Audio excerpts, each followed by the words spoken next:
नमस्कार दोस्तों, ज्ञान मीमांसा के यूट्यूब चैनल में आप सभी का स्वागत है। तो महा रिवीजन सीरीज में आज के इस वीडियो में हम छत्तीसगढ़ भाषा के 100 वस्तुनिष्ठ प्रश्नों को सॉल्व करेंगे। तो देखिए, इससे पहले जो हमने भाषा को पहले थ्योरी पढ़ा था, उसके पश्चात जो है हमने उसका एमसीक्यू भी किया है। 100 प्रश्नों में जो है पूरे एमसीक्यू किए थे। अब इसमें जो है हम क्या करने वाले हैं, इसमें जो है हमारे पास समय कम है, इसलिए हम छत्तीसगढ़ी भाषा का पूरा 100 एमसीक्यू क्वेश्चन के माध्यम से इसे कंप्लीट करेंगे। देखिए, हर एक क्वेश्चन जो है बहुत इंपॉर्टेंट रहेगा। ये क्वेश्चन बहुत बारीकी से तैयार किया गया है। इन क्वेश्चनों को आप याद रखेंगे कि ये क्वेश्चन जब भी वर्तमान में एग्जाम में जैसे पैटर्न में पूछे जा रहे हैं प्रश्न, उसी पैटर्न में है। तो जो टॉपिक यहाँ बार बार जो रिपीट हुआ रहेगा टॉपिक, उन सभी टॉपिक को जो है इस 100 क्वेश्चन में जो है आपको देखना है, पहचानना है और उस टॉपिक को आपको एक बार रिवीजन करना है। आप अपनी जो भी बुक पढ़ रहे होंगे, वैसे मुख्य रूप से इसका जो है विनय कुमार पाठक का जो पुस्तक आता है छत्तीसगढ़ी का संपूर्ण व्याकरण, उस पुस्तक से सभी रिफर करते हैं। तो उसी पुस्तक से आप भी जो है पढ़ सकते हैं, उसे ऑथेंटिक बुक के रूप में लिया जाता है। तो ज्यादातर प्रश्न भी जो है उसी बुक से जो है ज्यादातर प्रश्न जो है उसी बुक से डायरेक्ट पूछे जाते हैं। तो आप विनय पाठक की जो है छत्तीसगढ़ी का संपूर्ण व्याकरण है, उस बुक से जो है पढ़ सकते हैं। तो देखिए, जो टॉपिक दिया गया है उस टॉपिक को आपको छोड़ना नहीं है, उसे आप जाके अब जो है अपने बुक से रिवाइज करेंगे। ठीक, तो चलिए देखते हैं। तो यहाँ जो है हम 100 क्वेश्चन करने वाले हैं। यदि आप हमारे चैनल में नए हैं तो चैनल को सब्सक्राइब कर लीजिए। अगर आपने हिंदी के वीडियो को नहीं देखा है तो आप जाके देख सकते हैं। वैसे उस वीडियो में जो है हमें बहुत अच्छा रिस्पॉन्स मिला है, बहुत स्टूडेंट को जो है पसंद आया है, उन्होंने अच्छा कमेंट किया है। आप भी जाके देखिए, अगर आपको अच्छा लग रहा है तो आप भी जाके कमेंट कीजिएगा। ठीक, तो चलिए अब हम जो है छत्तीसगढ़ी भाषा स्टार्ट करते हैं। तो उससे पहले जो है देखने से पहले आप वीडियो को लाइक कर दीजिएगा, ताकि ज़्यादा से ज़्यादा लोग हमारी वीडियो को देख सकें। ठीक, तो चलिए सबसे पहले हम पहले प्रश्न से स्टार्ट करेंगे। देखिए, सबसे शुरू में हम इजी प्रश्न रखे हैं ताकि आपको भी लगे कि आप जो पढ़े हैं वहां से हैं। उसके बाद देखिए बीच में जो है थोड़ा कठिन क्वेश्चन रहेंगे, तो जैसे प्रश्न पूछे जाते हैं उसी टाइप के क्वेश्चन डले हुए हैं इसमें। तो चलिए पहले प्रश्न को देखिए। तो ये प्रश्न हम जो है हिंदी में भी पढ़े हुए थे। तो देखिए, निम्न में से कौन सा पूर्वी हिंदी भाषा का उपभाषा है? तो पूर्वी हिंदी भाषा के अंतर्गत कौन से भाषा आते हैं उपभाषा के रूप में? तो हम देखे थे पूर्वी हिंदी में 3 भाषा आते थे। कौन कौन से? अवधी, बघेली और छत्तीसगढ़ी। तो हमारा छत्तीसगढ़ी जो है पूर्वी हिंदी भाषा के अंतर्गत आता है। तो ये अवधी, बघेली और छत्तीसगढ़ी ये तीनों जाते हैं। तो कौन सा ऑप्शन हो जाएगा? 1, 2 और 3। तो 1, 2 और 3 किसमें है? ऑप्शन बी में है। चलिए अगला देखिए, छत्तीसगढ़ी राजभाषा आयोग द्वारा कार्यालय स्थापना दिवस कब मनाया जाता है? तो छत्तीसगढ़ राजभाषा आयोग कार्यालय स्थापना दिवस कब मनाया जाता है? तो देखिए, ये जो है कार्यालय स्थापना दिवस है, याद रखेंगे। तो ये कब मनाया जाता है? तो यह जो है 14 अगस्त को। तो 14 अगस्त को जो है मनाया जाता है कार्यालय स्थापना दिवस। देखिए 14 अगस्त को क्या गया था? अगस्त 2008 को छत्तीसगढ़ राजभाषा आयोग का गठन किया गया था, अगस्त 2008 को। और जो है 14 अगस्त 2008 को आयोग की प्रथम कारोबारी बैठक की गई, इसलिए इस दिवस को जो है कार्यालय स्थापना दिवस के रूप में मनाया जाता है। तो इसका आंसर क्या हो जाएगा? 14 अगस्त। वही देखिए, 28 नवंबर को क्या मनाया जाता है? छत्तीसगढ़ी राजभाषा दिवस। छत्तीसगढ़ी राजभाषा दिवस के रूप में किसे मनाया जाता है? 28 नवंबर को, क्योंकि इस दिन जो है छत्तीसगढ़ी राजभाषा जो अधिनियम था वह उसको जो है पारित किया गया था, विधानसभा से पारित किया गया था। तो 28 नवंबर को जो है क्या मनाया जाएगा? छत्तीसगढ़ी राजभाषा दिवस। ठीक, चलिए अगला प्रश्न देखिए, निम्नलिखित में से कौन सा विकल्प छत्तीसगढ़ी के विकास क्रम को दर्शाता है? तो हम विकास क्रम को हिंदी में भी पूरे डिटेल से पढ़े थे, आपको पूरा मैं बताया था, उसमें छत्तीसगढ़ी का भी आपको मैं समझाया हूँ। तो देखिए कौन सा विकास क्रम दिखाया? तो इसे अर्धमागधी से दिया हुआ है। तो अर्धमागधी से लेकर कहाँ? अर्धमागधी के अंतर्गत पूर्वी हिंदी है और पूर्वी हिंदी के अंतर्गत जो है छत्तीसगढ़ी है। और देखिए इसका पूरा जो है ऑप्शन ए इसका सही उत्तर हो गया। और देखिए इसका जो पूरा विकास क्रम है एक बार और रिविजन कर लीजिए। तो विकास क्रम देखिए, वैदिक संस्कृत था, पहले वैदिक संस्कृत आता है, उसके बाद लौकिक संस्कृत, उसके बाद पाली आता है, पाली के बाद प्राकृत आता है, प्राकृत के बाद अभ्रंश, अभ्रंश के बाद अर्धमागधी, अर्धमागधी। तो देखिए अभ्रंश के बाद जो है एक और बीच में जो है छोटा सा समय रहता है, 900 से 1100 ईस्वी तक के जो समय है उसे जो है अलग से क्या नाम से जाना जाता है? अवहट। तो अवहट के नाम से भी जाना जाता है। अगर ऑप्शन में ये भी रहे तो इसे भी आपको अवहट को लगाना है अभ्रंश के बाद। उसके बाद अर्धमागधी आता है अभ्रंश के बाद। ठीक, उसके बाद जो है पूर्वी हिंदी में जो है हमारा छत्तीसगढ़ी के साथ और कौन कौन से 2 भाषा है? अवधी और बघेली, जो हमारा पहले प्रश्न में पूछा गया था, अवधी और बघेली भाषा भी। ठीक, तो ये जो है सभी किस में आ जाते हैं? हमारे पूर्वी हिंदी भाषा के अंतर्गत।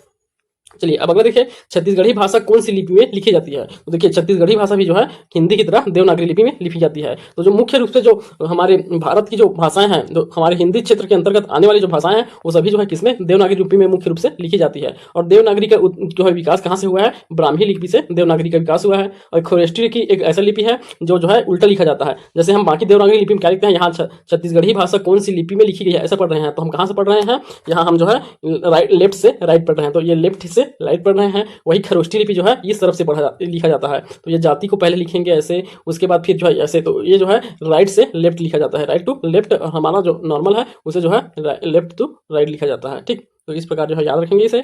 चलिए अगला देखिए, अब यहाँ आपको क्या करना है? सुमेलित करना है। तो क्या दिया गया है? भाषा दिया गया है, भाषा। उसके बाद जो है इसका क्षेत्र दिया गया है। तो आपको यहाँ सुमेलित करना है कि कौन सा भाषा जो है किस क्षेत्र के अंतर्गत आता है छत्तीसगढ़ में। तो देखिए ये जो है ज़्यादा कठिन क्वेश्चन नहीं है, तो आप देख के पहचान लेंगे। जैसे आप देखिए इसमें से जो जानते हैं उसे पहले करिएगा। तो जैसे जैसे पंडो भाषा को आप जान रहे हैं, तो पंडो जो है उत्तर छत्तीसगढ़ की भाषा है। तो पंडो जनजाति उत्तर में रहते हैं, तो उत्तर छत्तीसगढ़ की भाषा हो जाएगा ये। वही आप किसे जान रहे होंगे, धाकड़। तो धांगड़, ये धांगड़ जो है किसमें, धांगड़ जनजाति दक्षिण में रहती है, तो ये जो है दक्षिण छत्तीसगढ़ की भाषा हो जाएगा। ठीक, उसके बाद देखिए कलंगा। तो कलंगा जो है ये पूर्वी क्षेत्र में, तो पूर्वी क्षेत्र जो रायगढ़ लगे हुए हैं, उड़ीसा से लिया गया है ये कलंगा को, तो ये उड़ीसा से लगे हुए क्षेत्रों में जो है कलंगा भाषा बोला जाता है। ठीक, वही मराठी कौन सा हो जाएगा, मराठी जो है पश्चिमी छत्तीसगढ़ क्षेत्र में हो जाएगा। ठीक, तो इस प्रश्न का सही उत्तर क्या हो जाएगा, ऑप्शन सी हो जाएगा, 2 3 4 1। ठीक, तो देख सकते हैं आप कलंगा किसका है, जो लास्ट है कलंगा जो है कौन सा, उत्तरी क्षेत्र का। तो ये जो है आंसर हो जाएगा। चलिए अगला देखिए, छत्तीसगढ़ी भाषा का प्रथम शिलालेख किस स्थान से प्राप्त हुआ है। तो छत्तीसगढ़ी भाषा का पहला शिलालेख कहाँ से प्राप्त हुआ है, तो छत्तीसगढ़ी भाषा का प्रथम शिलालेख जो है किस स्थान से प्राप्त हुआ है, तो यह प्राप्त हुआ है दंतेवाड़ा से। तो दंतेवाड़ा में पहला जो है सबसे प्राचीन और लिखित जो है रूप दंतेवाड़ा में शिलालेख से प्राप्त होता है, छत्तीसगढ़ी भाषा का सबसे प्राचीन रूप। छत्तीसगढ़ी के उपसर्ग नामक पुस्तक किसने लिखी है। तो देखिए अब यहाँ जो है पुस्तकों के नाम दिए जाते हैं और उसके लेखक के नाम भी पूछे जाते हैं। तो जो छत्तीसगढ़ी के संबंध में जो महत्वपूर्ण पुस्तक है उनका नाम भी आपको याद रखना है, उसके जो रचयिता है उनका नाम भी याद रखना है। तो देखिए छत्तीसगढ़ के उपसर्ग यह पुस्तक किनके द्वारा लिखा गया है, तो ये लिखा गया है नरेंद्र कुमार सुदर्शन। तो नरेंद्र कुमार सुदर्शन की रचना है छत्तीसगढ़ की उपसर्ग। अगला देखिए बिंझवार बोली। तो बिंझवार बोली कहाँ, तो बिंझवार जनजाति छत्तीसगढ़ के किस इस क्षेत्र में रहता है, तो पूर्वी क्षेत्र में रहता है। तो देखिए यह बिंझवार जनजाति जो है पूर्वी छत्तीसगढ़ क्षेत्र में रहेगा। तो ठीक, तो पूर्वी छत्तीसगढ़ क्षेत्र में जो है बिंझवार जनजाति पाया जाता है। उसके बाद देखिए पत्र पत्रकारिता से भी आता है प्रश्न, जो है जनसंचार वाले जो क्षेत्र है वहां से जो है प्रश्न पूछे जाते हैं टॉपिक से। तो इस टॉपिक को भी आप अच्छे से पढ़ लीजिएगा। तो यहाँ से पत्र पत्रिका से जो है पूछे जाते हैं। तो देखिए उत्थान नामक पत्रिका कब प्रकाशित किया गया था, तो आप इसे इतिहास में भी पढ़ते हैं। तो उत्थान नामक पत्रिका कब होता है, यह 1935 में प्रकाशित किया जाता है। कहाँ, रायपुर से प्रकाशित किया जाता है। और इसके जो संपादक रहते हैं वे हैं सुंदरलाल त्रिपाठी। तो सुंदरलाल त्रिपाठी द्वारा रायपुर से उत्थान पत्रिका 1935 में प्रकाशित किया गया था। चलिए अगला देखिए, यहाँ फिर से समाचार पत्र है और उसका प्रकाशन स्थान दिया गया है। आपको वही संबंधित करता है प्रकाशन स्थान और इसका क्या दिया गया है, प्रकाशन स्थान और समाचार पत्र को। तो देखिए सबसे पहले आप देखिए यहाँ इसमें से आप किसका याद है, तो आप इतिहास में पढ़े हैं कौन सा, विकास। तो विकास पत्रिका कहाँ, बिलासपुर। तो विकास बिलासपुर में से छपता है। और वही देखिए आप पहला जो छत्तीसगढ़ पत्रिका है, छत्तीसगढ़ पत्रिका जो है रायगढ़ में छपता है। वही देखिए छत्तीसगढ़ सहकार ये दुर्ग में छपता है। और छत्तीसगढ़ सहयोग ये कहाँ छपता है, रायपुर में। ठीक, तो इन पत्रिकाओं को कहाँ स्थान किस स्थान से छपता है आप याद रखिएगा। तो देखिए पहले छत्तीसगढ़ है, यह कहाँ से छपता है, रायगढ़ से। विकास जो है बिलासपुर से, छत्तीसगढ़ सहकार दुर्ग से और छत्तीसगढ़ सहयोग रायपुर से छपेगा। ठीक, चलिए अब अगला देखिए, अपन देश किस समाचार पत्र से संबंधित है। तो अपन देश किस समाचार पत्र से संबंधित है, तो देखिए अमृत संदेश नामक समाचार पत्रिका आता है। उसमें जो है साप्ताहिक क्या होता है, कॉलम होता है। तो ये साप्ताहिक कॉलम है अपन देश। तो अपन देश ये साप्ताहिक कॉलम होता है, तो याद रखेंगे। इसका जो है संपादन करने वाले कौन है, गोविंद लाल ओरा। तो गोविंद लाल ओरा द्वारा जो है इसका संपादन किया जाता है। अपन संदेश, अमृत संदेश के जो है क्या है, ये संपादक है गोविंद लाल ओरा। उन्हीं के द्वारा जो है यह साप्ताहिक कॉलम लिखा जाता है अपन देश। चलिए अगला देखिए, छत्तीसगढ़ी बोली व्याकरण और कोश नामक पुस्तक किसने लिखी है। तो छत्तीसगढ़ी बोली और व्याकरण और कोश नामक पुस्तक ये किनके द्वारा लिखा गया है, तो याद रखेंगे यह पुस्तक लिखा गया है, इनके द्वारा भी नहीं लिखा गया है, रंजन कुमार पाठक, विनोद कुमार वर्मा, विनय कुमार पाठक। तो इन तीनों के द्वारा नहीं लिखा गया है। तो इसका आंसर उनमें से कोई नहीं आएगा। और किनके द्वारा लिखा गया है यह, तो ये जो है डॉक्टर कांति कुमार जैन। तो डॉक्टर कांति कुमार जैन द्वारा लिखा गया पुस्तक है छत्तीसगढ़ी बोली व्याकरण और कोश। और जो हम जिस पुस्तक के आपको हम दिए हैं कौन सा, छत्तीसगढ़ी का संपूर्ण व्याकरण, छत्तीसगढ़ी भाषा का संपूर्ण व्याकरण, वह किनके द्वारा लिखा गया है, विनय कुमार पाठक। ठीक, चलिए अब अगला देखिए, डॉक्टर कांति कुमार जैन ने छत्तीसगढ़ी को भौगोलिक आधार पर कितने भागों में विभाजित किया है। तो देखिए ये भी आपको याद रखना है, डॉक्टर कांति कुमार जैन द्वारा छत्तीसगढ़ी भाषा को भौगोलिक आधार पर कितने वर्गों में बांटा गया है, तो 3 भागों में बांटा गया है। और 3 भाग कौन कौन से होते हैं, तो इनके द्वारा जो बांटा गया 3 भाग है, देखिए एक है सतपूर्णा की उच्च समभूमि में बोले जाने वाली छत्तीसगढ़ी भाषा, दूसरा जो है छत्तीसगढ़ के मैदान में बोले जाने वाली छत्तीसगढ़ी भाषा, और तीसरा जो है बस्तर की पठार में बोले जाने वाली छत्तीसगढ़ी भाषा। तो इन 3 प्रकारों में जो है कांति कुमार जैन द्वारा जो है छत्तीसगढ़ी भाषा को भौगोलिक आधार पर बांटा गया है। चलिए खलटाही बोली निम्नलिखित में से किस जिले में बोली जाती है, तो आपको बताना है खलटाही बोली। तो देखिए खलटाही बोली जो है ये जो है पश्चिमी छत्तीसगढ़ की बोली है। तो पश्चिम क्षेत्र में बोला जाता है छत्तीसगढ़ के। तो ये छत्तीसगढ़ के मैप पे जो है ये पश्चिमी क्षेत्र में खलटाही बोली का प्रयोग किया जाता है, पश्चिमी क्षेत्र में। तो पश्चिमी क्षेत्र में कौन कौन से जिले आते हैं, तो बिलासपुर आता है, मुंगेली, कबीरधाम, तो ये तीनों आ जाते हैं। और साथ में राजनांदगांव भी हो जाएगा। तो ये चारों राज्य में जो है, चारों जिले में जो है बोला जाता है किसे, खलटाही भाषा को। तो ये जो है सभी ऑप्शन जो है इसके सही हो जाएंगे। चलिए अगला देखिए, ओसारी शब्द छत्तीसगढ़ में कौन सी भाषा से लिया गया है। तो देखिए ये भाषा से लिए गए शब्दों को भी कभी कभी पूछा जाता है प्रश्न। तो यहाँ इस प्रकार के हम बहुत सारे प्रश्न लाए हैं कि बहुत सारे आपके भाषा जो है यही याद हो जाए कि शब्द जो है किस भाषा से लिए गए हैं, इसलिए जो है इसे लाया गया है। तो देखिए यहाँ से प्रश्न की संभावना भी है कि इसमें से किसी न किसी प्रश्न को पूछा भी जा सकता है। तो देखिए अगर छत्तीसगढ़ सी सेट का अगर प्रश्न कठिन करना है तो छत्तीसगढ़ वाले पार्ट में यही प्रश्न जो है छत्तीसगढ़ को के जो प्रश्न है उसे कठिन किया जा सकता है। छत्तीसगढ़ी भाषा के प्रश्न इसी से कठिन होंगे। तो देखिए छत्तीसगढ़ी भाषा में कौन से भाषा से लिया गया है ओसारी शब्द, तो याद रखेंगे ओसारी जो है उड़िया भाषा से लिया गया शब्द है। तो उड़िया भाषा से लिया गया शब्द है। और छत्तीसगढ़ में उड़िया भाषा से और क्या क्या शब्द लिया है, जैसे गोंडा या गोंड बोलते हैं वो भी उड़िया भाषा के दिया गया शब्द है। ओसारी तो है ही, साथ में छेड़ी छेड़ी और छेरी ये भी जो है उड़िया भाषा से लिया शब्द है। आगे और देखेंगे, आगे और भी क्वेश्चन इसी से संबंधित है। चलिए अगला, मराठी प्रभावित छत्तीसगढ़ी रूप को क्या कहा जाता है, तो मराठी से प्रभावित जो छत्तीसगढ़ी है उसे क्या कहते हैं, हल्बी। देखिए हल्बी भाषा का प्रभाव जो है, सॉरी हल्बी भाषा में किसका किसका प्रभाव दिखता है, मराठी भाषा का दिखेगा। और साथ ही उड़िया भाषा का भी प्रभाव दिखने को मिलता है छत्तीसगढ़ी भाषा हल्बी भाषा में। ठीक, तो मराठी, उड़िया और छत्तीसगढ़ी तीन भाषा का प्रभाव जो है हल्बी भाषा में दिखा जाता है। इसे बस्तर की जनसंपर्क भाषा भी बोलते हैं हल्बी भाषा को।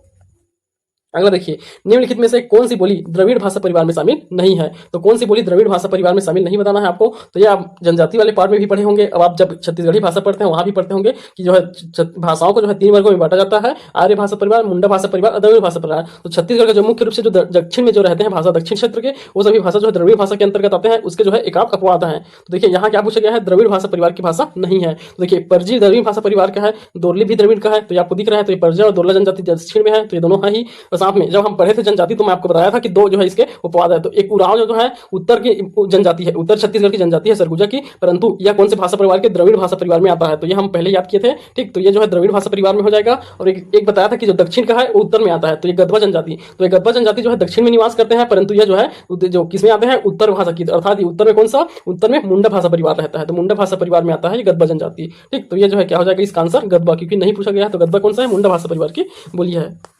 चलिए अब अगला देखिए, मयारू माटी के संपादक कौन है। तो मयारू माटी भी जो है एक पत्रिका में जो है आता है, इसका लेख आता है कॉलम की तरह, ये भी मयारू माटी। इसके संपादक कौन है, तो इसके संपादक मयारू माटी के संपादक होते हैं सुशील वर्मा। तो सुशील वर्मा द्वारा लिखा जाता है मयारू माटी।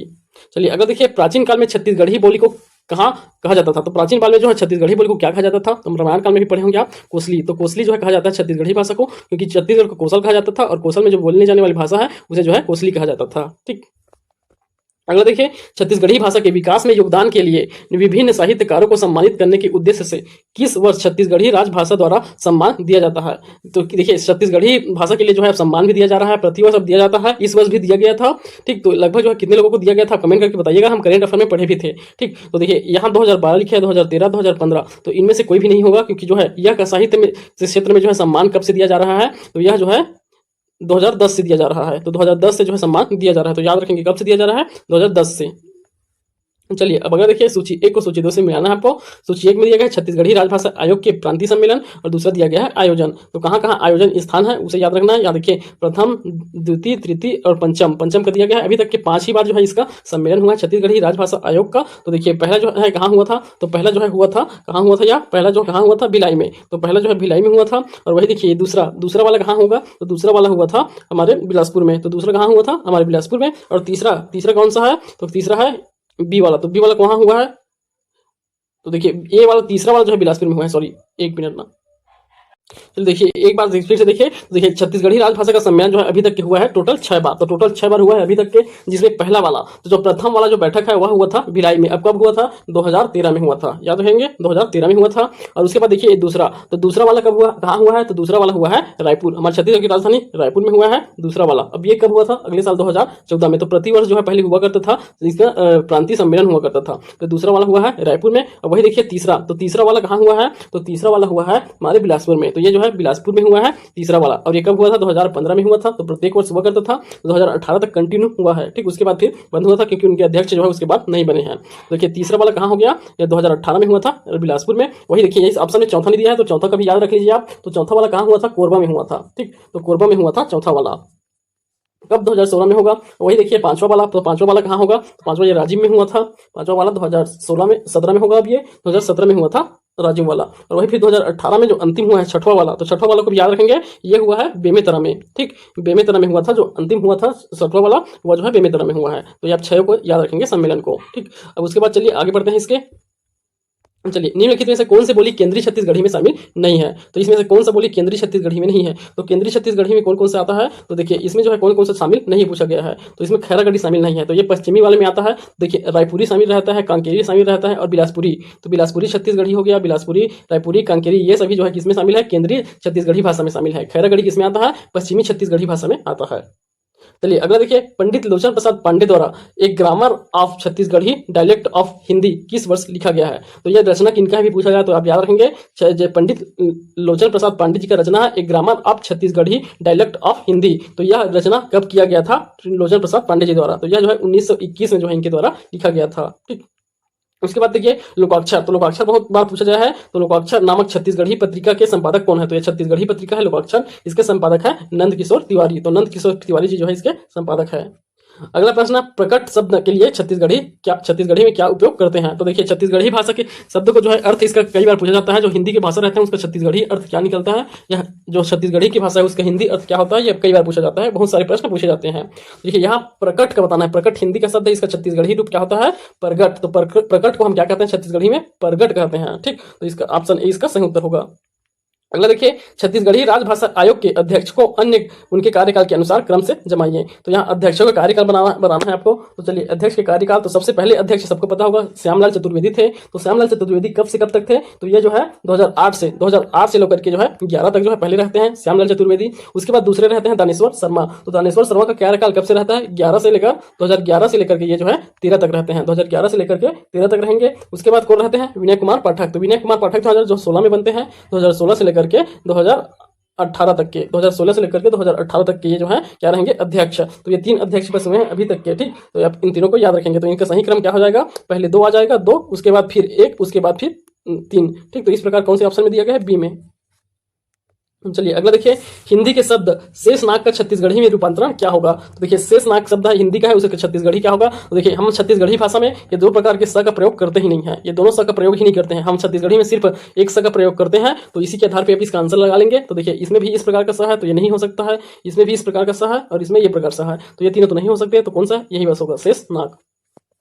देखिए छत्तीसगढ़ी शब्द लुवाई का अर्थ क्या होता है? तो लुवाई शब्द का प्रयोग क्या किसके लिए करते हैं? तो लुवाई शब्द का अर्थ बताइए आप। तो लुवाई शब्द किसके लिए? फसल बोना, बीज काटना, फसल कटाई, भूमि कटाई। तो लुवाई किसे कहते हैं? जब फसल की कटाई करते हैं, तो धान वगैरह काटते हैं तो धान लुवाई किया जा रहा है बोला जाता है। तो धान का लुवाई अर्थात फसल कटाई को हम कहते हैं लुवाई। अगला देखिए, निम्न में से कौन सा द्वित्व व्यंजन का उदाहरण है? देखिए यहाँ द्वित्व व्यंजन पूछा गया है। तो द्वित्व व्यंजन कौन होते हैं? तो द्वित्व व्यंजन में जो है बीच में जो है डबल रहता है। तो डबल, जैसे यहाँ देखिए डबल च है, यहाँ डबल ग है, यहाँ डबल स है। तो बीच में जो डबल दिखेगा ना, 2 रहेगा, एक छोटा एक बड़ा। तो ये 2 रहते हैं। तो ये जो है द्वित्व कहलाते हैं। 2 से ही बना हुआ है द्वित्व। तो कौन कौन से? लुच्चे, लग्गा, अस्सा, ये सभी जो है द्वित्व है। और ये सास में नहीं दिख रहा है डबल, तो ये जो है क्या होगा? द्वित्व नहीं होगा। चलिए अगला प्रश्न देखिए, यहाँ छत्तीसगढ़ी शब्द और उसके अर्थ मिलान करना है आपको, छत्तीसगढ़ी शब्दों के अर्थ को। तो चलिए मिलान करते हैं हम। तो देखिए छत्तीसगढ़ी शब्द क्या है? घबरासी। तो घबरासी के लिए यहाँ देखिए कौन सा हो जाएगा? घबरासी के लिए यहाँ बेचैनी। तो बेचैनी हो जाएगा घबरासी के लिए। वही देखिए पुरौनी, पुरौनी पूरा करना होता है, अर्थात इसमें जो है और जो कम हो रहता है उसमें और देना। तो अतिरिक्त की मांग करना, पुरौनी मतलब अतिरिक्त की मांग करना। वही देखिए कौवासी, कौवासी लगाते वाले मतलब क्या लग रहा है? क्या लग रहा है? क्रोध आ रहा है। कौवासी मतलब क्रोध आना। उसके बाद देखिए लहुटई। तो लहुटई मतलब वापस, लहुटई का अर्थ होता है वापस। तो इन शब्द का अर्थ याद रखेंगे। शब्द के अर्थ कई बार पूछे ही जाते हैं। चलिए अगर देखिए छत्तीसगढ़ी शब्द सुंदर का भाववाचक संज्ञा क्या होगा? तो सुंदर के लिए जो है छत्तीसगढ़ी शब्द में कौन सा भाववाचक संज्ञा होगा? तो सुंदर के लिए हम क्या कहते हैं? सुंदरई। तो सुंदरई जो है इसका भाववाचक रूप होता है सुंदर का। सुंदर एक विशेषण है, उसका भाववाचक संज्ञा सुंदरई होगा।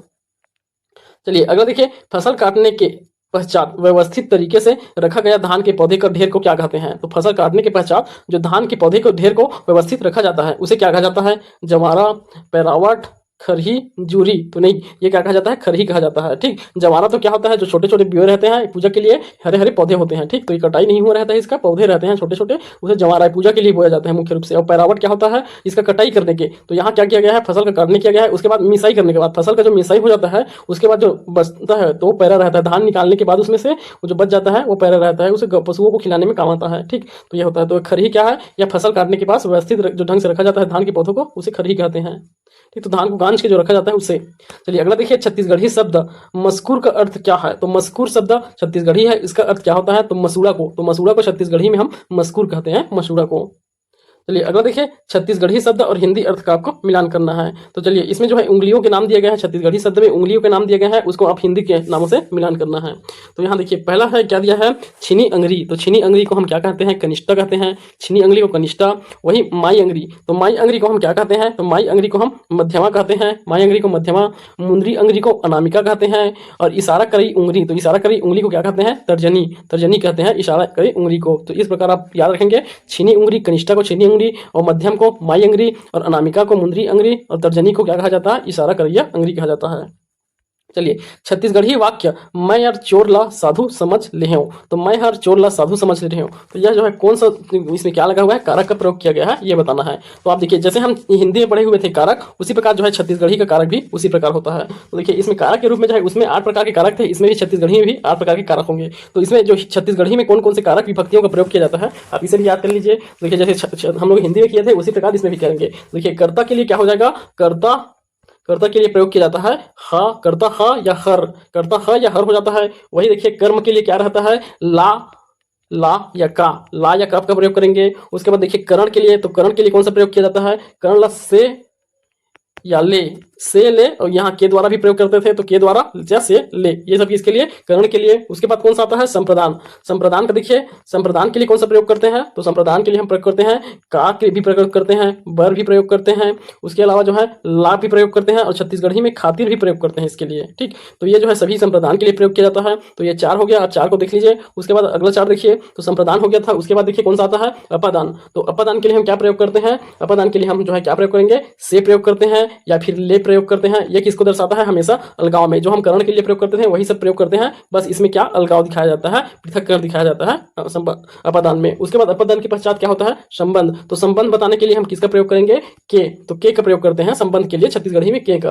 और अधिकरण के लिए कौन सा प्रयोग करेंगे, अधिकरण के लिए हम क्या करते हैं, माँ प्रयोग करते हैं या में प्रयोग करते हैं, माँ या में या करा या फिर क्या ऊपर। तो ये जो है अधिकरण के लिए प्रयोग करेंगे। और संबोधन को सब वही रहेगा, संबोधन में हम छत्तीसगढ़ी में एगा ओगा ऐसे करके जो करते हैं ना, वो जब क्या हो जाएगा, संबोधन के लिए हो जाएगा। ठीक, तो ये सब 8 प्रकार के कारकों को आप याद रखेंगे, कारक से भी प्रश्न बनते हैं। तो यहाँ क्या दिया गया है, तो यहाँ दिया गया है छत्तीसगढ़ी वाक्य, मैं यार चोर ला साधु समझ गए। तो मैं चोर ला साधु समझ गए, तो यहाँ ला लगा हुआ है। तो ला हम किसमें देखे थे, तो ला हमारा किसमें था, संप्रदान में। तो संप्रदान में ला था। तो देखिए का, ला, बर, या ये सब दिखे रहे, तो उसमें क्या रहेगा, तो इसका हिंदी भी आप देख सकते हैं, इसका बना के मैं यार चोर ला समझ ले, अर्थात मैंने चोर को साधु समझा, साधु समझा। तो मैं चोर ला साधु समझ ले हूँ, तो मैंने चोर को साधु समझा। तो यहाँ को लग रहा है, तो को किसमें लगता है, संप्रदान में लगता है। तो आप हिंदी करके भी कर सकते हैं, अगर आपको छत्तीसगढ़ी नहीं आ रहा है तो उसे आप पहले हिंदी में परिवर्तित कीजिए, उसके बाद उसमें से कारक निकाल सकते हैं, क्योंकि दोनों का कारक जो है सेम ही रहेगा।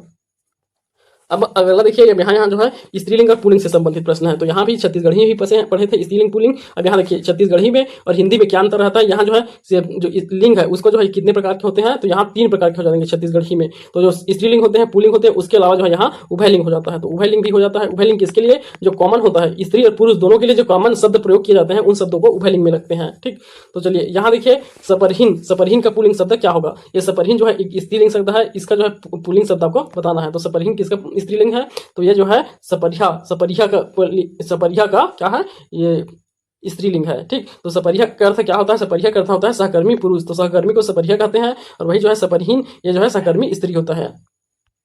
अगला देखिए, निम्न में से कौन से शब्द उभयलिंग है। तो यहाँ उभयलिंग शब्द आपको बताना है। तो उभयलिंग में अभी बताया कि जो है ना स्त्रीलिंग में आए ना पुल्लिंग में आए, और दोनों के लिए जो स्त्रीलिंग और पुल्लिंग दोनों के लिए जो कॉमन शब्द प्रयोग किया जाता है, वो सभी जो है क्या कहलाएंगे, उभयलिंग। तो यहाँ देखिए उभयलिंग कौन कौन सा होगा, तो देखिए ये मनखे उभयलिंग है, दोनों के लिए प्रयोग करते हैं। मनखे, गुइया भी दोनों के लिए प्रयोग करते हैं, हड़हेरा दोनों के लिए प्रयोग करेंगे, और साथ ही लड़का भी दोनों के लिए प्रयोग करते हैं, चाहे लड़का लड़की लड़का हो या लड़का लड़का हो। ठीक, तो मनखे जो है, मनखे व्यक्ति जो है व्यक्ति के लिए प्रयोग किया जाता है। मनखे शब्द छत्तीसगढ़ी में व्यक्ति को मनखे कहते हैं। ठीक, तो ये चारों जो है सही उत्तर हो जाएंगे। अब अगला प्रश्न देखिए, सोनार का स्त्रीलिंग शब्द क्या होगा। तो सोनार के लिए स्त्रीलिंग क्या हो जाएगा, तो सोनार का क्या होता है, सोनारिन। तो सोनारिन इसका स्त्रीलिंग हो जाएगा सोनार के लिए। अगला देखिए, शब्द मनुख का बहुवचन। अब यहाँ एक वचन बहुवचन से संबंधित है, तो वचन से संबंधित प्रश्न पूछे जाते हैं। तो मनुख के लिए बहुवचन क्या होगा, तो मनुख को अगर हमें बहुवचन बनाना है तो हम इसके सामने क्या करेंगे, मनुखामन। तो ये जो है मनुखामन हो जाता है। ठीक, तो मनुख का हो जाएगा मनुखामन, इसका बहुवचन हो जाएगा। तो मनुख मतलब मनुष्य, मनुखामन, मनुखामन मतलब बहु से मनुष्य हो जाते हैं। चलिए अगला देखिए छत्तीसगढ़ी कारक। छत्तीसगढ़ी कारक, अब यहाँ कारक चिन्हों को पहचानना है। तो मैं आपको अभी अभी बताया कि कारक चिन्ह कौन कौन से किसके किसके होते हैं, तो उसी के आधार पर आप पहचान लेंगे। तो जैसे पहला का देखिए कर्ता, कर्ता करता हा, तो कर्ता हर जो है कर्ता के लिए हो जाएगा। वही कर्म, कर्म कौन सा हो जाएगा, तो कर्म ल, करता हा कर्म ला, ठीक, तो ला हो जाएगा इसके लिए। और वही देखिए अपादान, अपादान के लिए कौन सा प्रयोग करते हैं, तो अपादान के लिए हम क्या प्रयोग करते हैं, से ले, ये अलगाव वाला जो से रहता है उसे दर्शाया जाता है, तो अलगाव का से संबंध। और उसके बाद संबंध का देखिए, संबंध के लिए हम क्या का के की का प्रयोग करते थे उसमें, तो ये भी जो है के ही प्रयोग किया जाता है छत्तीसगढ़ी में, सिर्फ के, संबंध के लिए के। तो ये जो है इससे ही सम्मिलित हो जाएगा, ऑप्शन ए इसका सही उत्तर हो जाएगा। चलिए हमन कौन ले सुनथन, सॉरी हमन कान ले सुनथन में कौन सा कारक है, तो हमन कान ले सुनथन, तो कौन से सुनथन, कान ले, तो यहाँ ले लगा हुआ है कारक, तो ले कौन सा है, करण, तो करण है ये ले, तो से ले ये सब किस में आता है, करण में आता है। जैसे ला तैसे मिली, इसमें कौन सा कारक है, जैसे ला तैसे मिली, तो यहाँ ला लगा हुआ है, तो ला किसको दिखाता है, श्रम प्रदान कारक को। इसका एक और उदाहरण देख चुके हैं। उसके बाद चलिए यहाँ वाक्य दिए गए हैं, यहाँ आपको कारक पहचानना है, इस कौन से वाक्य में जो है कौन कौन से कारक हैं। तो देखिए लड़की के थैका, तो लड़की के थैका, तो यहाँ के है, तो के किसको दर्शाता है, संबंध को, तो एक क्या हो जाएगा, संबंध, तो ये संबंध कारक हो जाएगा। उसके बाद देखिए दूध ले दही बनते, तो दूध ले दही बनते, तो यहाँ कौन सा हो जाएगा, दूध ले दही, अर्थात ये अलगाव को दिखा रहा है, तो ये क्या हो जाएगा, अपदान हो जाएगा। तो ये किसको दिखाएगा, अपदान को। रूम म सुघर, तो रूप म सुघर, तो रूप म सुघर, तो म लगा हुआ है यहाँ, तो म किसके लिए प्रयोग करते थे हम, तो म जो है किसके लिए प्रयोग किया जाता है, अधिकरण, तो अधिकरण दिया है इसमें, तो ये अधिकरण है, तो रूप म। और ए का किसान, तो ए का किसान यहाँ क्या किया जा रहा है, संबोधन किया जा रहा है, तो ए का किसान जो है संबोधन है, तो दो आ जाएगा इसका, तो ये आप सही सम्मिलित कर लीजिएगा। उसके बाद चलिए छत्तीसगढ़ी शब्द हमन में कौन सा सर्वनाम है, तो हमन जो है उसमें कौन सा सर्वनाम है आपको बताना है। तो हमन, तो हम जो है कौन सा सर्वनाम को दिखा रहा है, तो ये जो है निजवाचक सर्वनाम को दिखा रहा है। तो देखिए ये जो है, सॉरी निजवाचक नहीं, ये पुरुषवाचक। तो देखिए पुरुषवाचक सर्वनाम होता है, वो तीन प्रकार के होते हैं, जैसे हम हिंदी में पढ़े थे उसी प्रकार के। तो एक जो है क्या होता है, तो कितने प्रकार के होते हैं, व्यक्तिवाचक के अंतर्गत आते हैं पुरुष। तो ये पुरुष जो है एक जो होता है प्रथम पुरुष होता है, दूसरा जो है मध्यम पुरुष होता है, और तीसरा जो है क्या होता है, अन्य पुरुष होता है, जिसके बारे में तो जो बात कर रहा है इसमें मैं, हम, तो ये सब चीजें किसमें आ जाता है, प्रथम में। तो प्रथम पुरुषवाचक में, तो ये भी हमन भी जो है किसमें आएगा, प्रथम। उसके बाद मध्यम में जिसके साथ बात कर रहे हैं, जैसे तू हो जाएगा, तुम हो जाएगा, ये सभी आप लोग, ये सब किसमें आ जाएगा, मध्यम में। और वही इसमें जो जिसके संबंध में किसी दूसरे विषय के संबंध में बात किया जा रहा है, जैसे वे हो गया, यह हो जाएगा, वह हो जाएगा, तो ये सभी जो है इसमें आ जाते हैं, ठीक। तो यहाँ जो आंसर क्या हो जाएगा, पुरुषवाचक सर्वनाम।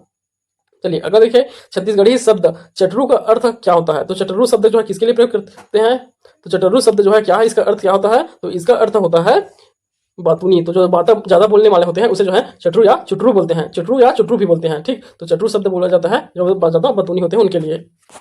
अगर देखिए छत्तीसगढ़ी शब्द, इसका अर्थ बताना है आपको। तो देखिए यहाँ छत्तीसगढ़ी शब्दों का अर्थ फिर से दिया गया है। तो देखिए मुंडेरवा, तो मुंडेरवा का मतलब क्या होता है, तो मुंडेरवा जो है ये जो है व्यवधान करने वालों को मुंडेरवा कहते हैं। दूसरा है मुक्का, तो मुक्का जो गूंगा होता है उसे मुक्का कहते हैं। पहटिया, पहटिया ग्वाला को पहटिया कहते हैं, ग्वाला को जो गाय चलाने वाले ग्वाला होते हैं उन्हें पहटिया कहते हैं छत्तीसगढ़ में। और ढिंढवा, तो ढिंढवा क्या होते हैं, ये कुंवारा, कुंवारा लड़का को ढिंढवा कहते हैं, तो ढिंढवा कहते हैं कुंवारा लड़के को, ठीक। तो ये इन शब्दों को आपको याद रखेंगे, ये बहुत इंपॉर्टेंट शब्द है जो छत्तीसगढ़ी में प्रयोग किए जाते हैं। चलिए अगर देखिए निश्चित परिणाम बोधक विशेषण है, तो निश्चित परिणाम बोधक के लिए एक फिक्स संख्या रहना चाहिए, तो एक संख्या रहना चाहिए। तो देखिए नवधा रामायण ये तो नहीं रहेगा निश्चित परिणामवाचक। एक मन गेहूं कोठी भर धान पहिलावन, तो देखिए एक मन गेहूं, तो यहाँ जो है निश्चित किया गया है, तो यहाँ जो है संख्या फिक्स है, तो निश्चित द्रव्य को बता रहा है ये, निश्चित द्रव्यमान को, तो ये क्या हो जाएगा, इसका आंसर हो जाएगा निश्चित परिणाम बोधक विशेषण है ये एक मन गेहूं। चलिए अगला देखिए छत्तीसगढ़ी शब्द देवरथ, देवरथ का स्त्रीलिंग शब्द क्या होगा। तो देवरथ शब्द का स्त्रीलिंग क्या होगा आपकी बताना है। तो इसका होता है स्त्रीलिंग देवरथी, तो देवरथी इसका स्त्रीलिंग होता है देवरथ का। देवरथ का मतलब देवर का पुत्र होता है, देवरवती का देवर की पुत्री, तो देवर का पुत्र को देवरथ और देवर की पुत्री को देवरवती होती कहते हैं, ठीक। ओमन पढ़ी वाक्य में काल की पहचान कीजिए। तो ओमन पढ़ी, तो ये जो है काल से भी कभी कभी प्रश्न बनते हैं, तो इतना ज्यादा इंपॉर्टेंट नहीं रहता है काल, फिर भी एक प्रश्न जो है हम देख लेंगे काल से भी। तो देखिए यह कौन से काल का है, तो ये आप अपने से जो है पढ़ के आप खुद बता सकते हैं इसे। तो यह जो है कौन सा ओमन पढ़ी, पढ़ी बोला थे, तो ये किसका भविष्य की बात कर रहे हैं। तो भविष्य में कौन सा, तो भी सामान्य दिख रहा है आपको, ओमन पढ़ी, तो सामान्य में भविष्य में वो लोग पढ़ेंगे, तो वो लोग पढ़ेंगे, तो वे पढ़ेंगे, ऐसा है, तो सामान्य भविष्य, तो ये जो है सही आंसर हो जाएगा सामान्य भविष्य काल है। अगला देखिए दिवाली कार्तिक महीना में मनाथे वाक्य में कौन सा वाच्य है। तो दिवाली कार्तिक महीने में मनाथे, इसमें कौन सा वाच्य है, तो वाच्य बताना है आपको। तो इसमें है कर्म वाच्य, तो इसमें कर्म प्रधान है, क्योंकि ये यहाँ जो एक त्योहार दिया गया है उसको मनाने की बात किया, तो यहाँ मनाना जो है इसमें कर्म जो है प्रधान है, तो मनाना यहाँ प्रधान है, इसलिए जो है दिवाली कार्तिक महीना में मनाते हैं, ठीक। ठीक, तो इसमें कौन सा कर्मवाचक लगेगा। अगला देखिए, थोरिक शब्द में कौन सा विशेषण है। तो थोरिक, थोरिक अर्थात कुछ, तो ये क्या अनिश्चितता को दर्शा रहा है। थोरिक अर्थात कुछ होता है, तो हम छत्तीसगढ़ी में पढ़े हैं कुछ, तो वही कुछ जो है क्या है, थोरिक बोलते हैं छत्तीसगढ़ी में। तो थोरिक किसमें आता है, कुछ थोरिक है अनिश्चित परिणामवाचक में आएगा। ठीक, अनिश्चित परिणामवाचक विशेषण है। चलिए अगला देखिए, शब्द इत्तचार, इत्ताचार में उपसर्ग क्या है। तो शब्द इत्ताचार, तो इत्ताचार शब्द में कौन सा उपसर्ग लगा है। तो उपसर्ग पहले लगता है, तो इसमें क्या है, ऐता, ऐता, ऐताचार जो है इसमें कौन सा लगा है, तो ऐत, तो ऐत प्लस आचार, ऐत प्लस आचार मिलके जो है बना हुआ है ये, तो ऐत प्लस अति, सॉरी ऐत प्लस आचार बन के मिला हुआ, तो अत ऐ जो है इति हो जाता है। ऐत का अर्थ होता है अति, इसका अर्थ जो है अति होता है, ऐत के लिए अति, तो अति आचार, तो इसका अर्थ होगा अति आचार, तो इसका में कौन सा लगा है, ऐत उपसर्ग लगा है। अगर देखिए छत्तीसगढ़ी शब्द निर्जन का संधि विच्छेद कीजिए, तो ये भी जो है संधि विच्छेद सिर्फ हिंदी में जो रहता है वही है सेम। तो यहाँ भी जो है देखिए निर्जन, तो निर्जन जो है यहाँ किससे बना हुआ है, निह प्लस जन से मिलकर बना हुआ है निर्जन, तो ये इसका सही उत्तर हो जाएगा। अगला देखिए, सुमेलित करना है आपको छत्तीसगढ़ी उपसर्ग और उसका अर्थ। तो छत्तीसगढ़ी उपसर्गों के अर्थ को सुमेलित कीजिए। तो देखिए यहाँ क्या क्या, यहाँ छत्तीसगढ़ी उपसर्ग है उसके क्या क्या अर्थ लिए जाते हैं। तो देखिए यहाँ जो है शब्द दिए गए हैं उसके आपसे मिलान करना है। तो सबसे पहले देखिए ऐन, तो ऐन का अर्थ क्या होता है, तो ऐन का अर्थ होता है ठीक या सही। तो ठीक या सही के लिए जो है ऐन उपसर्ग प्रयोग करते हैं। और वही जो है देखिए दूसरा क्या है, तो दूसरा देखिए भर, तो भर किसके लिए प्रयोग किया जाता है, तो पूरा, तो पूरा भर, तो भर दे ऐसे वाला होता है, तो भर पेट अर्थात पूरा पेट, तो ये जो है भर किसके लिए, पूरा के लिए प्रयोग करता है, पूर्णता होने के लिए। उसके बाद देखिए उत, तो उत का प्रयोग किसके रूप में किया जाता है, तो इसका प्रयोग जो है अधिक या ऊंचा के लिए किया जाता है, उत का प्रयोग। वही देखिए अब का प्रयोग जो है बुरा के लिए किया जाता है। ठीक, तो अब का जो है बुरा के लिए प्रयोग किया जाता है। तो इन अर्थों में इन उपसर्गों का प्रयोग किया जाता है। चलिए अब अगला देखिए, बोलैया में कौन सा प्रत्यय है। तो प्रत्यय देखिए, अब प्रत्यय जो है क्या शब्द के बाद लगता है। तो देखिए बोलैया, बोलैया में कौन सा लगा हुआ है, अय्या, तो अय्या प्रत्यय लिया हुआ है बोलैया, तो बोल प्लस अय्या मिलकर बना हुआ है बोलैया, बोल प्लस अय्या बोलैया, तो कौन सा हो जाएगा यहाँ, अय्या प्रत्यय हो जाएगा। अगला देखिए, आप निम्न में से किस शब्द में से ई प्रत्यय नहीं है। तो यहाँ कौन से शब्द में ई प्रत्यय नहीं लगा है बताना है। तो आपको पहला ही शब्द दिख रहा है, या अंतिम में ई प्रत्यय तो दिख नहीं रहा है। तो बुढ़िया, तो बुढ़िया एक रूढ़ी है, तो इसमें कोई शब्द नहीं लगा है, तो इसमें आ लगा हुआ है, मान सकते हैं बूढ़ी से बना हुआ है बुढ़िया। ठीक, उसके बाद देखिए कुकरी, कुकरी में लगा हुआ है बड़ी, तो बड़ी ई प्रत्यय लगा है, कुकर से कुकरी बना हुआ है। वही कटोरी, कटोर से बना हुआ है कटोरी। बेंदरी, बेंदरी में भी ई प्रत्यय लगा हुआ है। उसके बाद देखिए भाजी वाली में किस प्रकार के प्रत्यय हैं। तो भाजी वाली में कौन से प्रकार का प्रत्यय लगा हुआ है। तो देखिए वाली वाला, ये वाली वाला कौन से प्रकार के प्रत्यय में आते हैं, अधिकार सूचक प्रत्यय। तो अधिकार सूचक प्रत्यय के रूप में जो है वाला वाली का प्रयोग किया जाता है। अगर देखिए निम्न में से कौन सा शब्द अवयवी भाव समास का उदाहरण नहीं है। तो यहाँ से कौन सा जो शब्द है अवयवी भाव समास का उदाहरण नहीं है आपको बताना है। तो जो समास हम पढ़े हैं हिंदी में सेम उसी प्रकार से इसमें भी रहेगा, बस यहाँ जो है शब्द जो है क्या हो जाते हैं, छत्तीसगढ़ी हो जाते हैं। तो हिंदी छत्तीसगढ़ी में ज्यादा अंतर नहीं है, दोनों के व्याकरण लगभग समान रूप से हैं। तो अवयवी भाव समास में क्या होता है, इसमें भी पूर्व पद प्रधान होता है और जो है इसका उत्तर पद जो है सामान्य होता है। तो पूर्व पद प्रधान हो वह अवयवी भाव समास कहलाएगा। तो देखिए इसमें जो उदाहरण दिए गए हैं उसमें से कौन सा जो है ठौर, ठौर, तो ये दोनों पद प्रधान है, दोनों का समान अर्थ है। तो ये कौन सा हो जाएगा, ये जो है कौन सा द्वंद समास हो जाएगा। हर वक्त, वक्त, तो हर वक्त, तो ये जो है अलग चीज निकल रहा है, हर वक्त, तो इसमें विशेषण लगा हुआ है। देखत, देखत, तो ये भी दोनों सेम ही है। देखिए अगला है चूरी ढरकौआ, तो चूरी ढरकौआ, तो ढरकौआ एक अलग है, इसमें जो है चूरी, चूरी लग के जो है इसका नाम बना देता है। तो चूरी ढरकौआ इसका मतलब क्या होता है, चूड़ी और कड़ा, चूड़ी और कड़ा, तो चूरी ढरकौआ मतलब चूड़ी और कड़ा। तो इसमें कौन सा समास है, इसमें नहीं है पूछा गया है, सॉरी इसमें नहीं है पूछा गया है, कौन सा अवयवी भाव समास नहीं है। ठीक, तो देखिए फिर से देखिए आप ठौर, ठौर, तो ठौर, ठौर देखिए रिपीट होता है। तो अवयवी भाव समास के संबंध में एक और तथ्य याद रखेंगे, जो रिपीट होने वाले शब्द हैं, तो दो बार जो पैसे प्रयोग होने वाले जो शब्द हैं वे सभी जो है किस में आते हैं, अवयवी भाव समास में आते हैं। तो ठौर, ठौर ये दोनों आ जाएंगे, देखत, देखत, देखत ये भी आ जाएंगे, और हर वक्त, तो वक्त में जो है हर इसमें प्रधान है। देखिए चूरी और ठरकौआ, ठरकौआ का मतलब होता है क्या, इसका मतलब होता है कड़ा। तो ये चूड़ी है और ये कड़ा है, तो चूड़ी और कड़ा, या तो इसको क्या कहेंगे, चूड़ी और कड़ा कहेंगे, चूड़ी या कड़ा कहेंगे। तो इसके अर्थ या किसमें आ जाएगा, द्वंद समास है। तो इसका उत्तर हो जाएगा, नहीं है पूछा है तो चूड़ी और ठरकौआ हो जाएगा। अगला देखिए पेट कटैया, तो पेट कटैया का में कौन सा समास है ये बताना है आपको। तो पेट कटैया, तो पेट कटैया का अर्थ क्या होता है, पेट ला कटैया अर्थात पेट काटने वाला, सॉरी पेट कटैया। तो पेड़ कटैया का क्या अर्थ हो जाता है, पेड़ कटैया का अर्थ होता है पेड़ काटने वाला। तो पेड़ काटने वाला को कहा जाता है पेड़ कटैया। तो पेड़ कटैया कौन सा है, तो पेड़ ला कटैया, तो पेड़ ला लगेगा, तो ला प्रत्यय किसमें, सॉरी ला वाला जो है क्या कारक, तो ला कारक किसमें लगता है, तो ये जो है कर्म, तो कर्म में लगता है, कर्म तत्पुरुष समास में लगेगा। निम्नलिखित को सम्मिलित करना है। तो यहाँ जो दिया गया है उसे आपको सम्मिलित करना है। तो पहला सूची में दिया गया है छत्तीसगढ़ ही शब्द और दूसरे में दिया है समास। तो इन दोनों को आपको सम्मिलित करना है। तो छत्तीसगढ़ी शब्द और समासों को तो देखिए गांव भर गुहार, तो गांव भर गुहार इसका अर्थ क्या निकलेगा, गांव भर गुहार, तो गांव भर गुहार करने, तो इसका अगर हम तोड़ेंगे तो इसमें क्या, गांव माँ गुहार करने वाला, तो गांव में गुहार, तो क्या हो जाएगा ये गांव माँ, तो माँ किसमें लगता है, ये अधिकरण तत्पुरुष समास में लगता है। उसके बाद देखिए लखपति, तो लखपति इसको कैसे तोड़ेंगे हम, तो लखपति को हम कैसे तोड़ेंगे, तो इसके लिए हम जो है क्या कौन सा इसका प्रयोग करेंगे, तो लखपति के लिए हम जो है संबंध लाखों के पति, तो लाखों के पति जो रहते हैं वह जो है लखपति, तो लाखों के, तो के किसमें लगता है, संबंध तत्पुरुष में लगता है। ठीक, तो देखिए पहले का हो गया 3, तो पहले का 3 किसमें दिया है, सभी में दिया गया है, और दूसरे का 4, तो दूसरे का 4 बी में और ए में दिया गया है। उसके बाद देखिए 1.5 सास, तो 1.5 सास में इसमें क्या दिखा रहा है आपको, तो इसमें आपको संख्या नजर आ रहा है। 1.5 सास में इसमें क्या दिख रहा है, तो 1.5 सास जो है इसमें संख्या नहीं है, 4 जो है संख्या है। तो जिसमें संख्या दिखता है वो क्या रहता है, 4 सुझौती, तो 4 सुझौती किसका हो जाएगा, तो 4 सुझौती जो है ये जो है हो जाता है हमारे द्विगु समास के लिए, तो द्विगु समास के लिए संख्या का प्रयोग किया जाता है। और 1.5 साथ 1.5 जो है इसमें क्या लगा है, इसमें विशेषण है, तो ये जो है कर्मधारय समास हो जाएगा। तो इस प्रकार इसका सही आंसर हो जाएगा बी। चलिए नेवरात शब्द में कौन सा समास है, तो नेवरात शब्द में कौन सा समास है आपको बताना है। तो नेवरात को छत्तीसगढ़ी ही है शब्द है, उसका हिंदी में क्या होता है, नेवरात हम किसे कहते हैं, नवरात्रि को, तो नवरात्रि का अर्थ होता है नेवरात, नवरात का अर्थ मतलब नवरात्रि होता है। ठीक, तो नवरात्रि क्या है, नवरात्रों का समूह, तो यह क्या है, द्विगु समास हो जाएगा। निम्न में से कौन सा शब्द भरा हुआ का पर्यायवाची नहीं है, तो यहाँ भरा हुआ का पर्यायवाची शब्द नहीं है, बताना है आपको।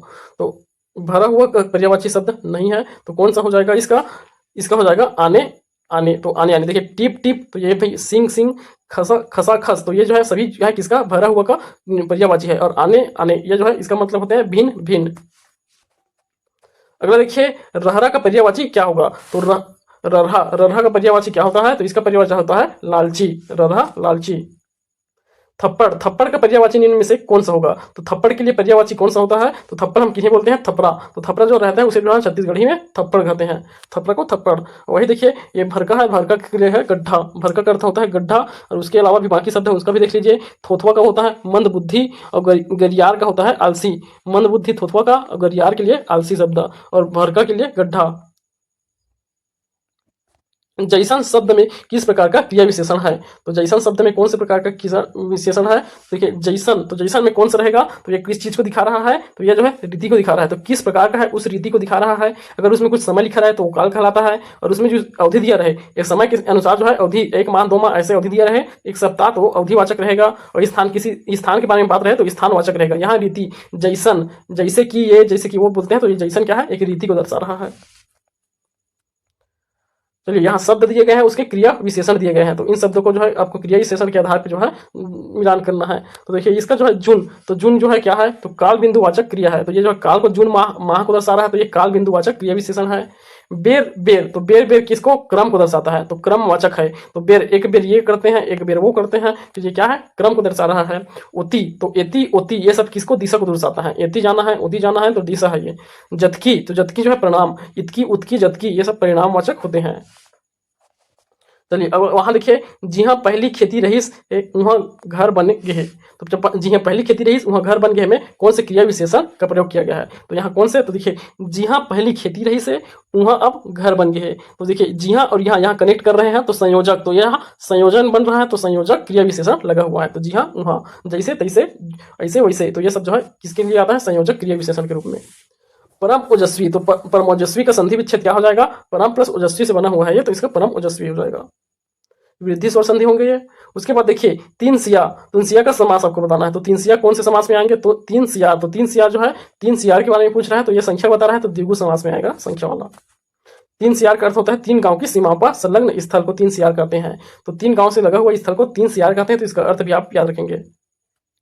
आमा खा डारिन है, तो आमा खा डारिन में कौन सा काल है, तो आमा खा डारिन है, तो ये कर चुके गए कार्य है, तो इसमें क्या है, वर्तमान काल। आमा खा डारिन है, तो आमा खा डारिन है, तो तुरंत किया गया है, इसलिए क्या हो गया, पूर्ण वर्तमान काल। तो पूर्ण वर्तमान काल है, अभी जो भी ये है काम को जो है किया गया है, तुरंत आम खा डारिन है, तो आम खा डारिन है, तो ये कैसा पूर्ण वर्तमान काल।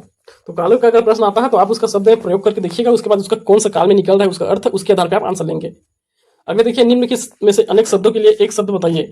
कुछ लाभ पाने की चाह, तो कुछ लाभ पाने की चाह इसे क्या कहा जाता है, तो इसे क्या कहा जाता है, लिप्सा। तो कुछ लाभ पाने की चाह है अनेक शब्द, तो उसे कहा जाते हैं लिप्सा, इच्छा। ठीक, तो जो लिप्सा है वो इच्छा का ही मतलब है। अगर देखिए अमर का छत्तीसगढ़ी पर्यायवाची क्या हो जाएगा, तो अमर के लिए क्या प्रयोग करते हैं, अमर, तो अमर के लिए अमर शब्द का प्रयोग करते हैं, अमर है ये हिंदी में है, और अमर कहते हैं इसे छत्तीसगढ़ी में। उप के लिए छत्तीसगढ़ी पर्याय क्या होगा, तो उप किसे कहते हैं, जब हम अस्कटा जाते हैं, अस्कटा, उप अर्थात बोरिंग, बोरिंग लगना या अस्कटाना या उप, ये जो है छत्तीसगढ़ी पर्याय इसका उप का अस्कट हो जाता है। पेट में आगी भरना, तो पेट में आगी मतलब बनना बहुत भूख लगना, तो बहुत भूख लगना ये मुहावरा है, उसे पेट में आगी भरना कहते हैं, बहुत भूख लगना। चलिए अगला देखिए, मुंह छोर में कौन सा समास है, तो मुंह छोर, तो मुंह छोर में कौन सा समास होगा, तो इसमें देखिए कौन सा समास है, तो इसमें जो है हमारा व्यधिकरण बहुव्रीहि समास है, तो मुंह छोर, तो मुंह छोर किन्हें कहा जाता है, तो यहाँ जो है व्यधिकरण बहुव्रीहि समास लगा हुआ है मुंह छोर में। अगले देखिए, निम्नलिखित में से कौन सा शब्द स्थितिवाचक क्रिया विशेषण नहीं है, तो स्थितिवाचक क्रिया विशेषण नहीं है पूछा गया है। देखिए बाहिर, तो बाहिर ये स्थिति को दर्शा रहा है, उहाँ तो ये भी स्थिति को दिखा रहे हैं, कहाँ, उहाँ, यहाँ, उहाँ, बाहिर, ये सब एक स्थिति को दिखा रहा है, स्थान को दिखाने वाले को स्थितिवाचक में रहते हैं। और देखिए एति, तो एति क्या, ये दिशा दिखा रहा है, तो ये एति ओति ये सबको मैं बताया था कि दिशावाचक में लेना है, तो एति ओति ये सब क्या दिशा दिखाते हैं, ठीक, तो ये दिशावाचक है। निम्नलिखित में से कौन सा शब्द रीतिवाचक क्रिया विशेषण है, तो रीतिवाचक क्रिया विशेषण कौन सा शब्द है, तो देखिए इसमें कौन सा है, जैसन, तो जैसन को हम देखे थे पहले रीतिवाचक था, तो एक और उदाहरण देख रहे हैं, कैसन, वैसन, तो ये सभी क्या रीति को दिखा रहा है, जैसन, कैसन, वैसन, तो सभी रीति को, तो ये सभी जो है रीतिवाचक हो जाएंगे। चलिए अगला देखिए, यहाँ अवय शब्द दिए गए हैं, इसके प्रकार बताना है, तो कौन कौन से प्रकार के अंतर्गत आएंगे ये अवय शब्द, तो देखिए काली, तो काली किसके अंतर्गत आएगा, तो काली जो है किस चीज को दर्शाता है, समय को, तो काली अर्थात समय, समयवाचक में हो जाएगा। कछु, तो कछु किसको दिखा रहा है, कुछ, कछु इसे जो है किसको, न्यूनतम, न्यूनतम बोध करा रहा है, कछु मतलब कुछ नहीं तो थोड़ा सा, तो कछु। उसके बाद अतका, अतका मतलब ये क्या दिखा रहा है, तुलना कर रहा है, तुलना कर रहा है अतका, और भर जो है संबंध वाचक दिखा रहा है, तो भर, तो आप देख लीजिए इसका सही सुमेलित कर सकते हैं आप। निम्नलिखित में से कौन सा शब्द समुच्चय बोधक है, तो समुच्चय बोधक शब्द कौन कौन से हैं, तो देखिए पहला दिया गया है समुच्चय बोधक में, सॉरी समुच्चय बोधक शब्द कौन सा है इसमें से, तो देखिए औ, बिना, आघु, पाहु, तो ये सब नहीं है। औ के लिए समुच्चय बोधक अर्थात क्या होता है, जो शब्दों को जो जोड़ते हैं उसे जो है समुच्चय बोधक शब्द कहते हैं, तो जो जोड़ने का काम करते हैं, तो औ हो गया, और हो गया, किंतु हो गया, परंतु, इन शब्दों से जोड़ा जाता है, तो ये समुच्चय बोधक शब्द है। अगला देखिए, निम्नलिखित में से कौन सा शब्द व्यतिरेक सूचक शब्द है, तो यहाँ व्यतिरेक सूचक शब्द कौन से हैं, तो यहाँ बिगर, तो बिगर जो है इसका व्यतिरोचक शब्द है। अगला देखिए, उत्केच शब्द का हिंदी में क्या अर्थ होता है, तो उत्केच को क्या कहा जाता है, उतना ही, तो उतना ही उत्केच के लिए प्रयोग किया जाता है, उत्केच मतलब उतना ही, और एतकेच कहेंगे, एतकेच तब क्या हो जाएगा, इतना ही, उत्केच मतलब उतना ही, एतकेच मतलब इतना ही, अतकेच या एतकेच।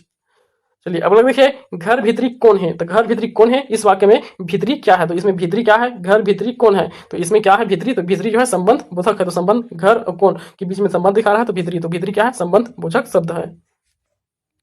निम्नलिखित में से कौन सा शब्द समानाधिकरण समुच्चय बोधक शब्द है, तो इनमें से कौन सा जो है समानाधिकरण समुच्चय बोधक शब्द है, तो आप देखिए फेर, एकर से थी, नहीं तो ये समानाधिकरण शब्द सभी जो है समानाधिकरण समुच्चय बोधक है, तो समान चीज को दिखा रहा है, फेर, एकरे से थी, नहीं तो। उसके बाद देखिए, नापेज, तोरेज, अंतेज किस प्रकार का शब्द है, देखिए ये कौन सा शब्द हो जाएंगे, तो ये जो है कौन सा शब्द है, बलवाचक, तो यहाँ नापेज, तोरेज, अंतेज ये सभी जो है बलवाचक शब्द हैं। चलिए अगला देखिए, निम्नलिखित में से कौन सा शब्द अवधारणावाचक निपात है, तो अवधारणावाचक निपात कौन से हो जाएंगे, तो यहाँ देखिए सभी जो है ठी, ठन, ठो, तो ठी, ठन, ठो ये जो है अवधारणावाचक निपात है। अगला देखिए, निम्नलिखित को यहाँ सम्मिलित करना है आपको, तो यहाँ संयोजक दिए गए हैं, संयोजक के प्रकार और उसके शब्द दिए गए हैं, तो ये संयोजक के प्रकार है, उसके शब्द, तो कौन कौन से सम्मिलित है आप देखिए, तो यहाँ जो है कौन कौन से सम्मिलित हो जाएंगे, तो पहले देखिए कलेश संयोजक, तो कलेश के लिए ए दायरे, तो ए दायरे प्रयोग जो है कलेश के लिए प्रयोग किया जाता है।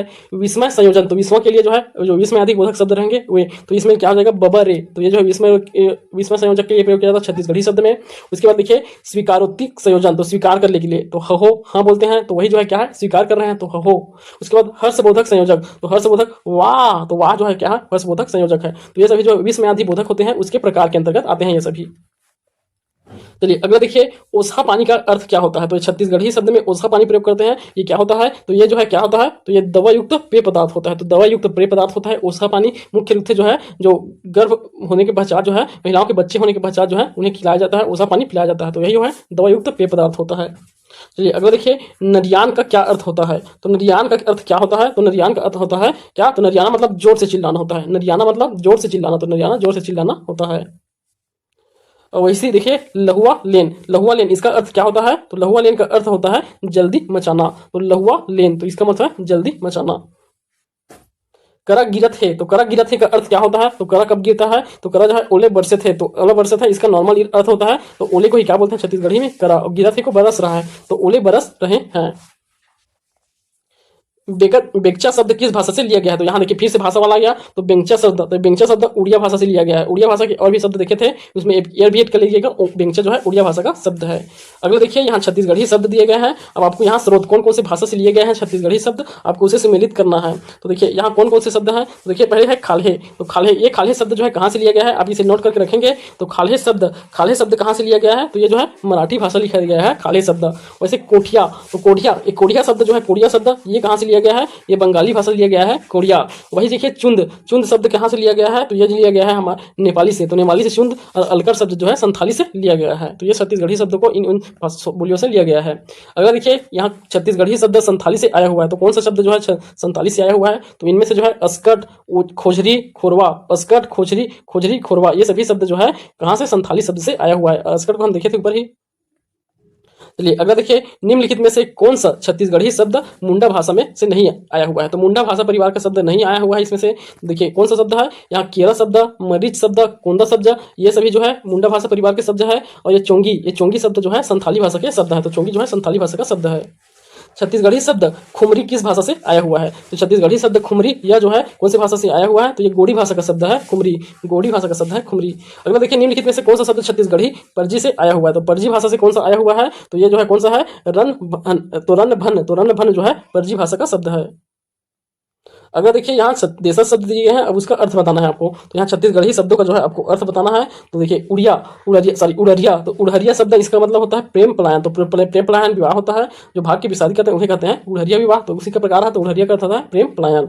उसके बाद देखिए कौन सा है? दशा। तो दशा का क्या अर्थ होता है? तो दशा का अर्थ होता है बिछाना। तो दशा अर्थात बिछाना। वही गोल्लर, तो गोल्लर का अर्थ क्या होता है? सांड होता है। और लम्हा किसे कहते हैं? खरगोश को कहते हैं लम्हा। तो इसका सही उत्तर हो जाएगा ऑप्शन ए। अगला देखिए, मराठी भाषा से आया हुआ छत्तीसगढ़ी शब्द पंडरा, इस हिंदी अर्थ क्या होगा? तो ये पंडरा शब्द है, उसका पंडरा, तो पंडरा हो या फिर इसे हम क्या कहते हैं? पड़ा कहते हैं इसे, पड़ा या पंडरा। तो ये किसका अर्थ क्या होता है? तो इसका अर्थ होता है सफेद रंग को हम पंडरा या पड़ा कहते हैं। चलिए अगला देखिए, यहाँ देखिए छत्तीसगढ़ी क्रिया विशेषण शब्द दिए गए हैं, उसके हिंदी अर्थ बताना है आपको। तो छत्तीसगढ़ी क्रिया विशेषण शब्द के हिंदी अर्थ, तो देखिए इसका हिंदी अर्थ क्या? घलो। तो घलो का हिंदी अर्थ क्या होता है? तो इसका अर्थ होता है साथ में। तो घलो अर्थात साथ में। और झटके की विशेषण है। तो झटके का अर्थ क्या होता है? तो झटके का अर्थ होता है तत्काल। झटके मतलब तत्काल, झटक। वही निचट मतलब बिल्कुल, तो बिल्कुल निचट हो जाएगा। और ठोंका अर्थात विश्वास। तो विश्वास के लिए ठोंका का प्रयोग करते हैं विशेषण का।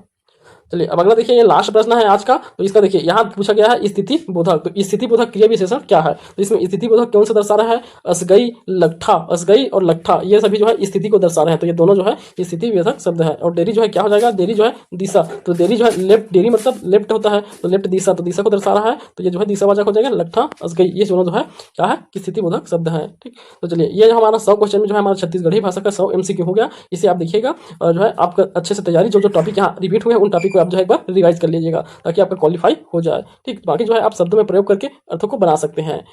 अगर आपको हमारा वीडियो पसंद आया तो वीडियो को आप लाइक कीजिए, अपने दोस्तों में शेयर कीजिए और चैनल को सब्सक्राइब कीजिए। धन्यवाद।